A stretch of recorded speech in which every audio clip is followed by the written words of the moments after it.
And we say hey, hi, hello, welcome back, Alexandrian Codex. Let's take a look at the 1880s events. They're done. They're done. I've made some slight changes. I cut a couple of them, I added a couple of more. Yeah, we gotta keep it fresh. If something seems like a good idea during the research phase or the planning phase, but in practice it just doesn't carry out, well, say la vie. So first thing I'm gonna get into, it's not actually related to events at all. I was, God, how did I do this? So at one point, I must have read a note that I left to myself, right? Is that what prompted this?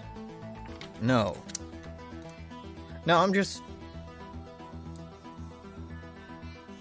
a crazy person, I guess. For some reason, I had the thought prompt that I should check, double check what percentages of what pops is optimal or preferable. Like clergy or intellectuals in HPM, 2% of your population is what you want, right?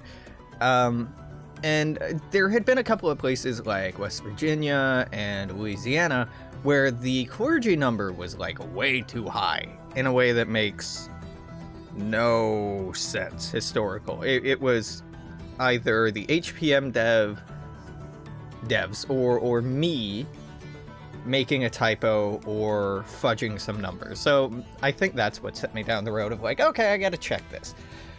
So basically the rule was clergy can't be higher than 2%, officers can't be higher than 0.1%, bureaucrats can't be higher than 1%, and soldiers can't be higher than 3%. And I ran through with soldiers.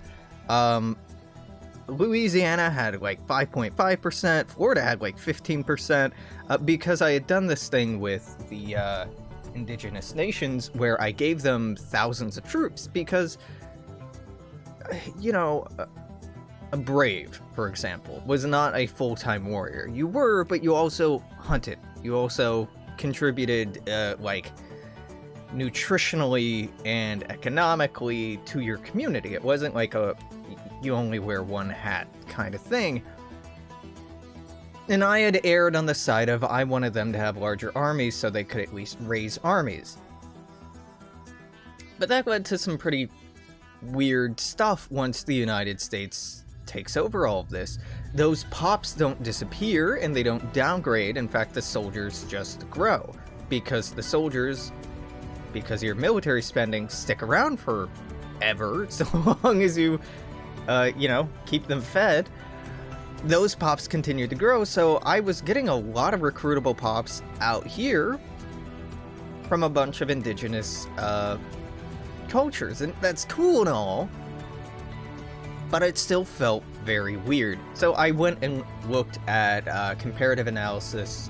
I made a comparative analysis between the population of the United States in really from 1780, and it's approximate 1780 until like 1870, comparing the number of people in all branches of the United States military to the total population. And at no fucking time, outside of the Civil War, was it higher than 1% of the population were soldiers.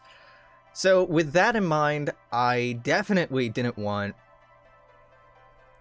3%. I made it so that if I lowered it to below 2% of the population, it was good enough. So now, if we look at the overall pop, soldiers make up only 1.7% of the population. Again, this is way higher than it should be, because soldiers being recruited didn't just pull from like one area. Regional militias were a thing, but normally it was a combination, like a statewide militia, not just a region-wide militia. So it's a little complicated. So we have a few fewer recruitable pops at the beginning, but I'm pretty okay with that. Still, there seem like quite a few, and if anything, I might cut that number in half again. I didn't get rid of the pops outright. I made them all into laborers or farmers for the most part. So that's a big change I made, and it's actually made me excited to play the game and do a playtest, because I've made changes from Mexico, United States, modern day Canada. Like, all of these pops have been reworked in some part or another. And now we can talk about the actual 1830 events that I worked on. It should be Province ID. Yeah, that's where I stopped, right? So this is 1880 presidential election. The 24th United States presidential election saw a contest between Republican James Garfield and Democrat Winfield Hancock. Incumbent President Rutherford B. Hayes did not seek re-election, as he had pledged to not run for a second term. Three major issues of the campaign were issues of Civil War loyalties, though both candidates were former Union generals, tariffs, and Chinese immigration. Two major candidates ran on such similar platforms that in the end the result was the smallest victory in a national popular vote ever recorded. The winner, Garfield, won by 1,898 votes, approximately 11.11% of the popular vote, an equal percentage of the number of votes garnered by the Prohibition candidate, Neil Dow, and a minuscule amount compared to the full 3.35% of the vote going to Greenback candidate James Weaver.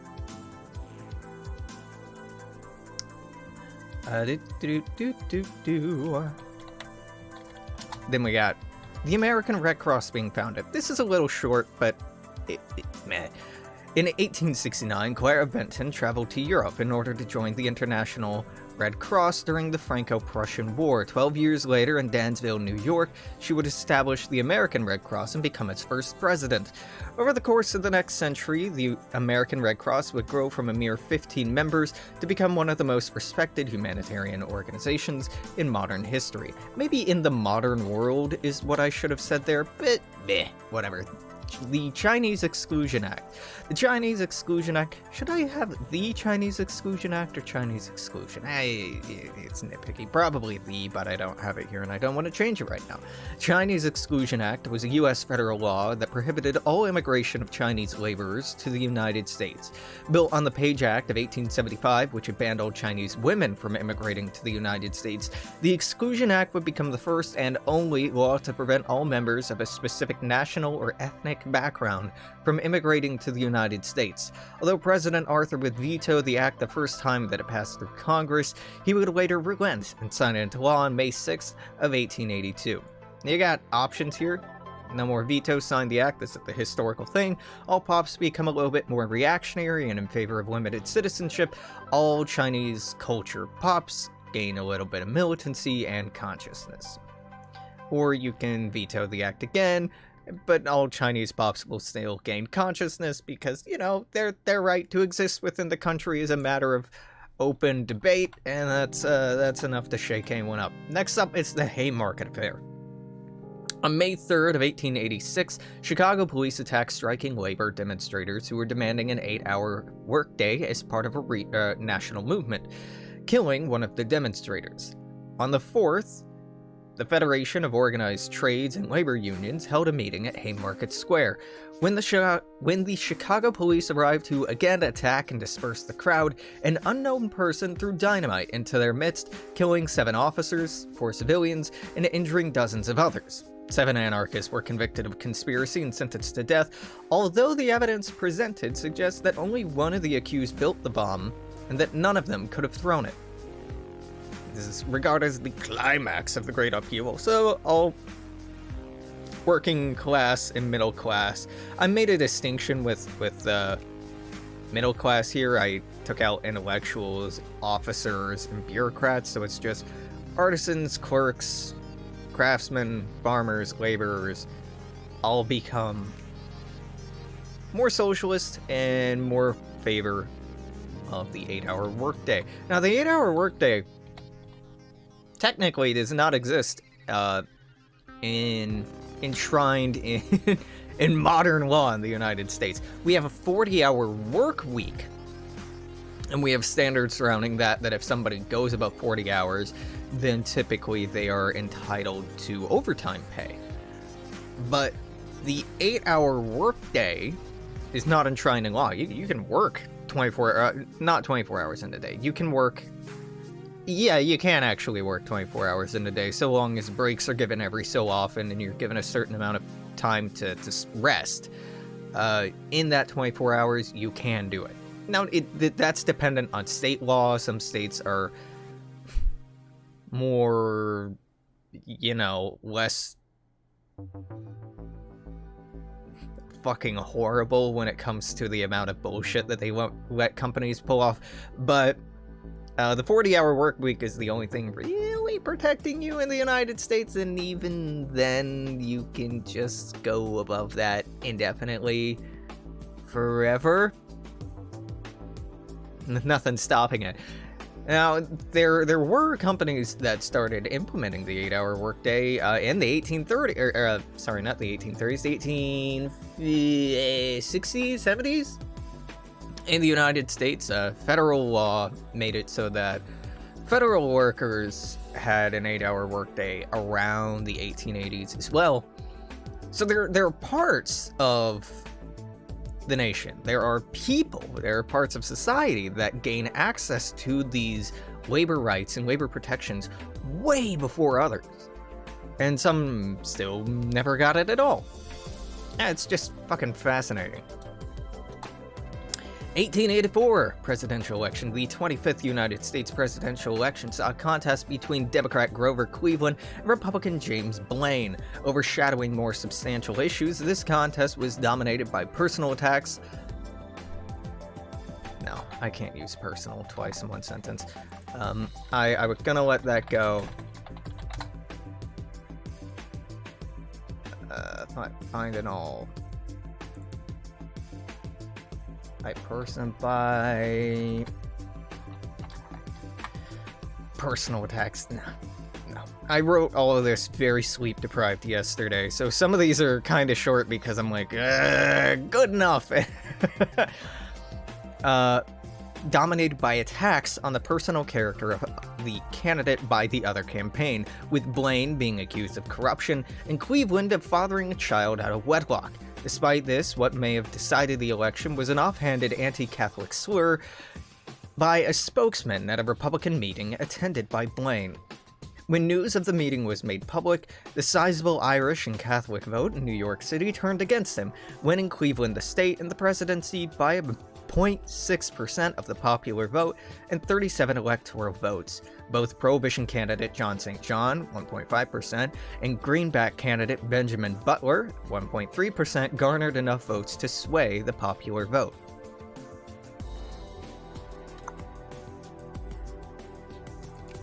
Next up is 40? Yeah, 40.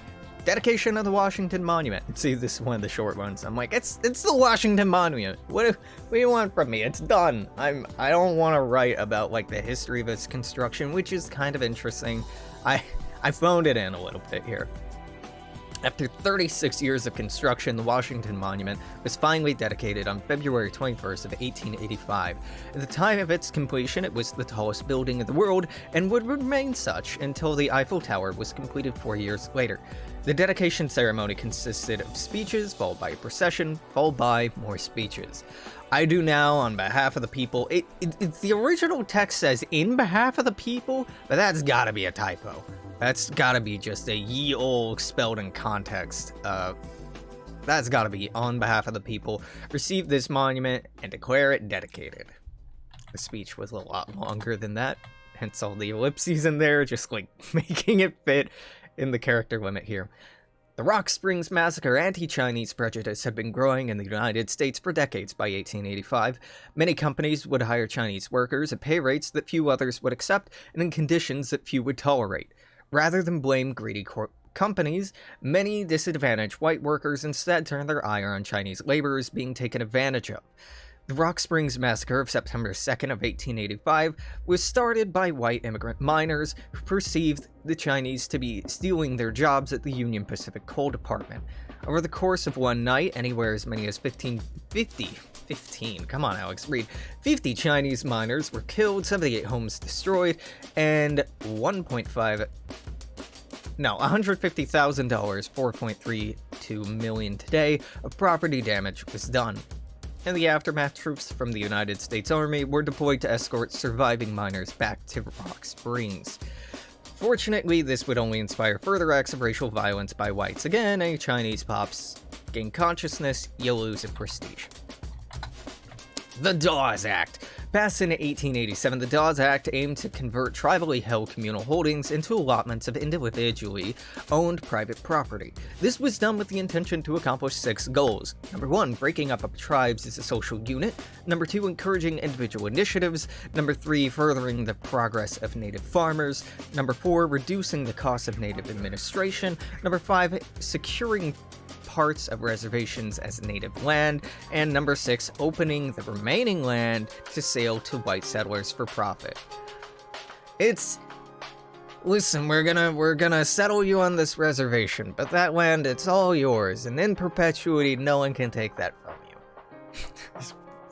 30 years later, so, that land you're on, instead of it being owned collectively, you're all gonna own a tiny piece of it individually. Who could predict that the terrifying poverty conditions that we forced upon you would encourage you to sell that property for whatever's being offered to you on the vague hope of escaping that poverty? Ooh, wowee! It's almost like it was an engineered idea. Now, there are arguments that, for Arthur at least, President Arthur, that the Dawes Act was well-intentioned but misguided, that the goal was really to focus on number 2 and 3 to encourage individual initiatives. This whole entrepreneurial spirit, and, you know, give them the opportunity to work their own land, earn their own way. Obviously it didn't work out this way. The Dawes Act was hugely bad and destructive for many native communities. A big part of the Dawes Act that wasn't in the initial act that I thought about including in the text here, and maybe I will later, was the idea of, well, how do you determine if someone's native or not? Because you were only given an allotment of land if you could prove that you were native. So there was this idea of a blood quantum level, that you needed to be X or Y percentage native in your heritage to count as indigenous. And it was an arbitrary number determined by the United States government. And how do you measure for that? Like, there were no DNA tests at this time. So it was all based on just, like, family trees and provable heredity, which people living in these conditions wouldn't really have. There are nations and tribes today still struggling to gain legitimacy in the eyes of the United States government through the Dawes Act. The Dawes Act has acted as a huge gatekeeping mechanism in keeping indigenous peoples from the few special rights and privileges that they can be afforded, or that they were afforded or can enjoy. It's pretty bad. It's a fucking terrible piece of legislation. And this is when the United States government is like, all right, so we're not gonna kill you all anymore. We're gonna try and do things reasonably. The American interpretation of reasonable or helpful. This is terrible. This is worthless. Next up is the assassination of James Garfield. You might notice these aren't all in chronological order. That's because I jumped around a lot. I forgot about a couple of things, like the assassination of a fucking president, until way later on in the decade. I'm like, wait a minute, how did President Arthur get into office? Oh yeah, James Garfield got. That's what happened. On July 2nd of 1881, President James Garfield was shot twice by Charles Gutiot while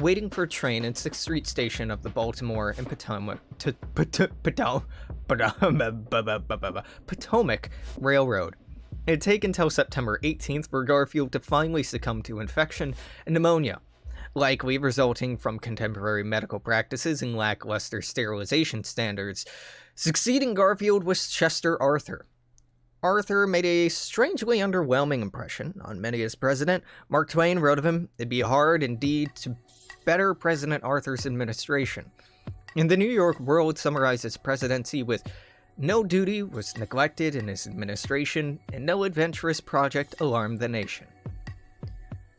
No man entered the presidency so distrusted, or ever retired more respected. So we just lose the militancy here. Arthur had a very... he's typically regarded by modern historians as being one of the least memorable and maybe worst presidents, but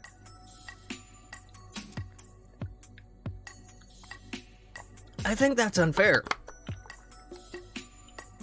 There's honestly something to be said for a stabilizing candidate, for a candidate who doesn't rock the boat much, especially when there's still so many sources of animosity within the country. Could he have done more progressively? Oh my god, yeah. Like, he did very little progressive. He tried, sorta, but again, it was all in this sort of misguided, didn't really work, kind of failed spectacularly way, but, you know, he was a white guy. He was an old white dude who was undereducated and, his ego overly inflated. Which is to say, all white men forever. Basically, this aristocratic attitude of intellectualism making you think you know better than other people and then imposing your worldview or policy on them when it's a really bad policy. Again, thinking the Chinese Exclusion Act, the Dawes Act, like there are some pretty reactionary, racist, or paternalist policies put in place during this administration. Next up is a great blizzard of 1888. The Great White Hurricane of March 1888 was one of the most severe recorded blizzards in American history. Lasting for 3 days, the storm paralyzed the East Coast throughout New England and Atlantic Canada. Nearly 5 feet of snowfall, combined with winds of 45 miles per hour, led to snowdrifts in excess of 50 feet. At least 400 died and over $25 million in damages were suffered, $720 million today. As a reaction to this disaster, increased efforts would be made to locate cables, like telegraph lines, underground, so as to avoid further damage. New York's coldest recorded March. The 1888 presidential election. The 26th United States presidential election saw a contest between Republican Benjamin.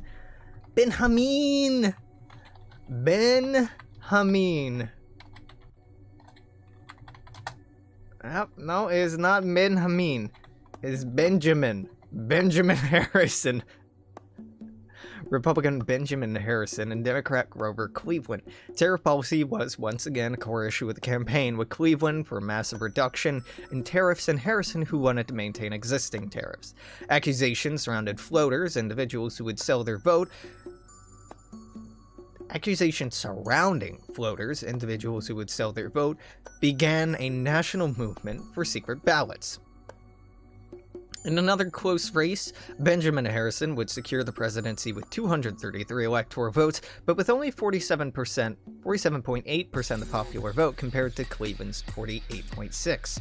New York's Irish population again proved to be a major deciding factor, as did Prohibition candidate Clinton Fisk's secural of 2.2% of the popular vote, and Union Labor candidate Alson Streeter's secural of 1.3% of the popular vote. But finally, we have our first socialist candidate for president, Alson Jenness Streeter, member of the Illinois State Senate. So regardless of who you pick here, all of these give a 10% bonus to the secret ballots initiative. Now, it's very likely you'll have secret ballots in place by this point, but just in case you don't, this will nudge in that direction. I don't even know if 10% is high enough. It was a major push for making that shit happen. Are we done? No, we're not done. All right, the Great Seattle Fire. Again, this is truncated. I could have gone on for so much longer. On June 6th of 1889, a fire in Seattle, Washington, destroyed the city's entire business district. Burning through the afternoon and into the night, the conflagration caused a total of $20 million of damages, $576 million today, but only resulted in the death of one person. Seattle would quickly rebuild using brick buildings and, in the process, would grow to become the largest city in Washington. Much of the original city would be buried underground, and the underground tour is still a thing. There's a whole underground district of Seattle. Most of it is not accessible. A lot of it's gated off because of health hazards, because of all kinds of reasons. Mold that's deadly or dangerous, gases, structural instability is a big part of it. Pests. There's a lot of reasons given why the underground isn't really accessible anymore, but I think structural security is probably the biggest one. And following up on that, it would be an impossible area to police.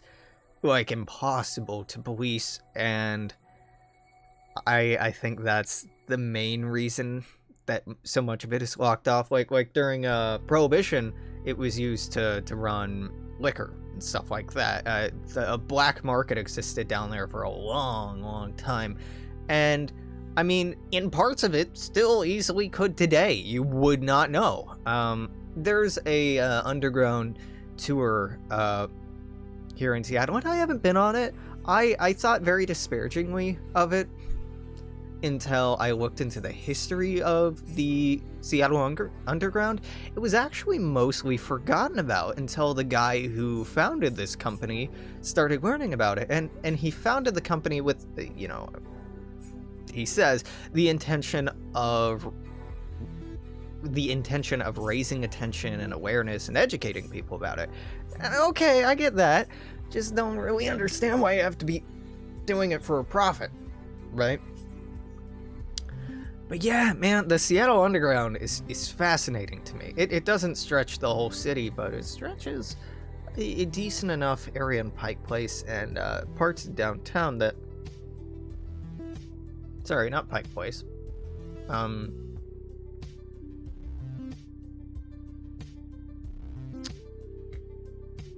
Pioneer Square. There we go.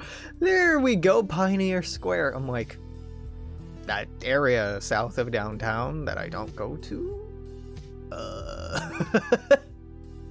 Pioneer Square is mostly where it is. But yeah. Lose some money. Get disaster devastation modifier for a year in Seattle. No big deal. South Fork Dam collapse. May 31st of 1899, after several days of rainfall and several decades of poor upkeep, the South Fork Dam in central Pennsylvania gave way. The resulting rush of water destroyed several towns, including Johnstown, where the flood resulted in the deaths of at least 2,209 people and $17 million in damage.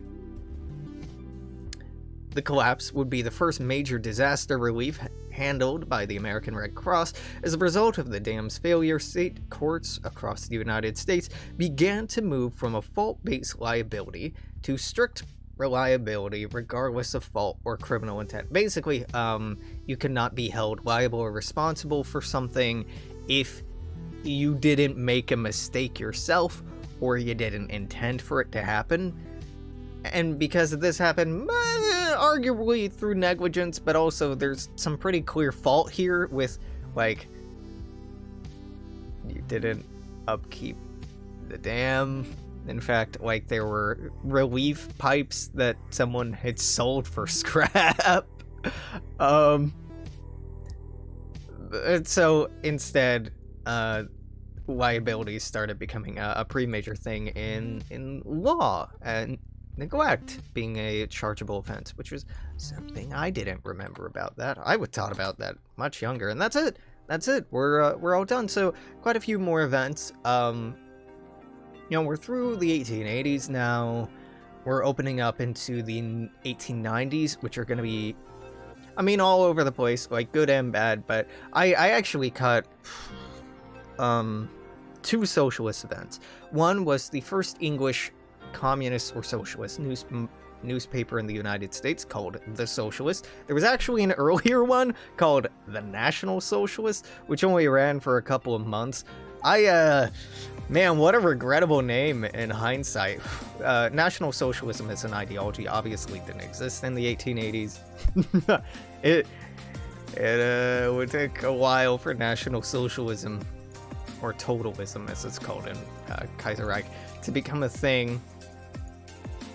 But oh boy, when it does, when it did, it sure did, huh?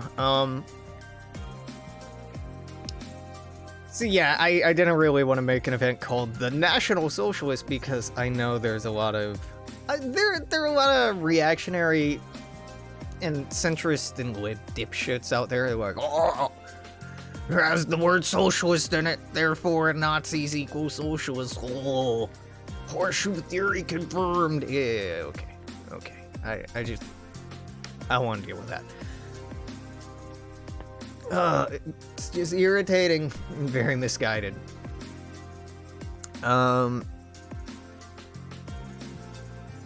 Where the fuck else was I going with that? Oh yeah, Bellamy's Looking Backward. Edward Bellamy's book, Looking Backward. Looking Backward was a story about a guy in 1887? 1880 something, that got somehow put in suspended animation. And this is early sort of science fiction, so I think he was in a building collapse and just fell asleep and was fine. I'm really not clear on how it works. Like, I've read the fucking story and I don't remember what happens or how it makes sense. It doesn't fucking make sense. Anyway, it's in New York.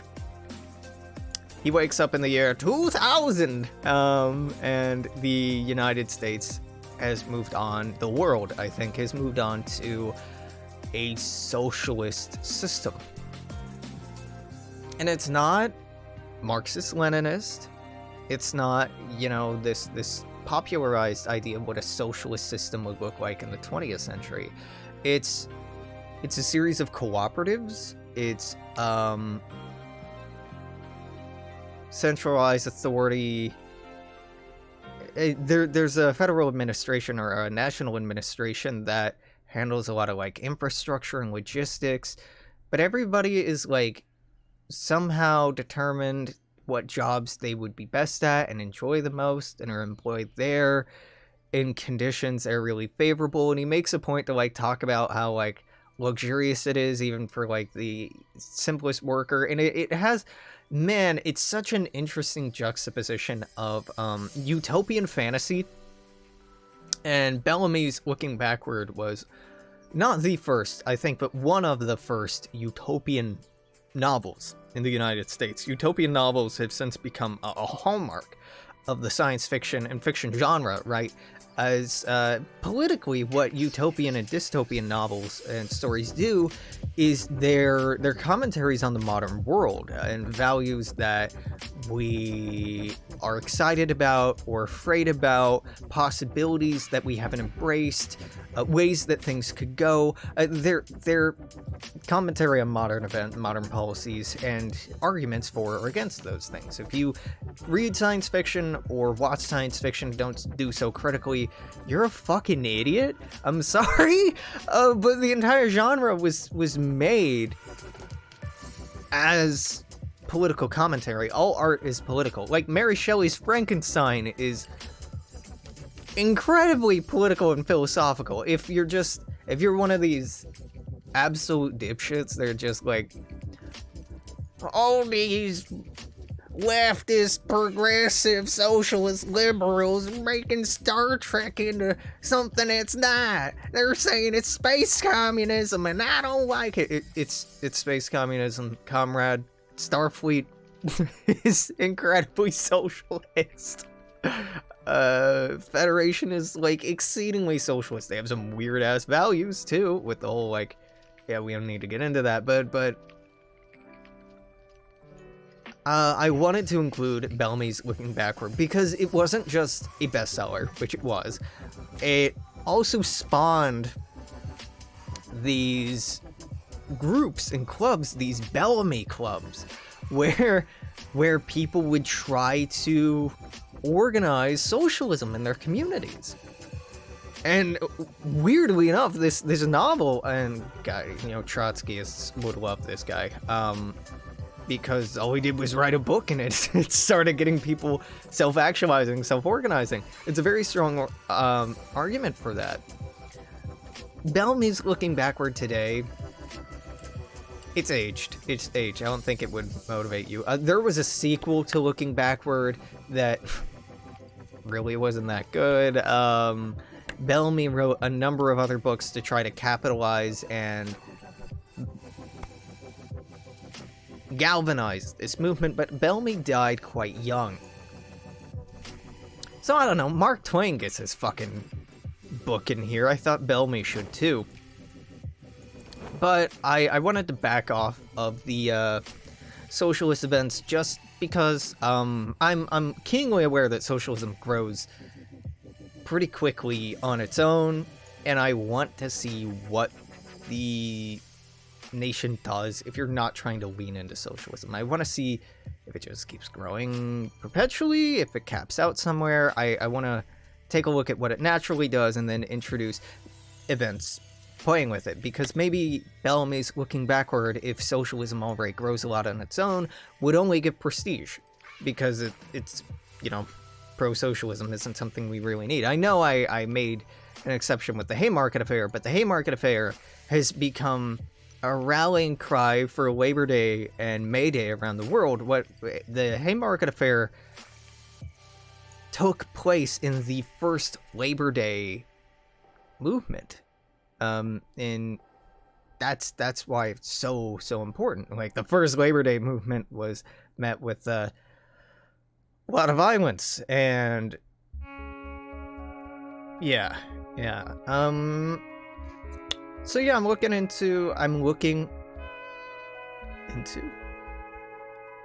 forward to getting to the 1890s. I kind of want to run a playtest today to see how it's going already, just to get up to 1890 and see how it's going, so I might do that. But this is gonna be it for today, in whatever case. So until tomorrow, maybe might do a research stream, we'll see. I'm gonna say toodaloo. Take care. I'll see you then. Bye-bye.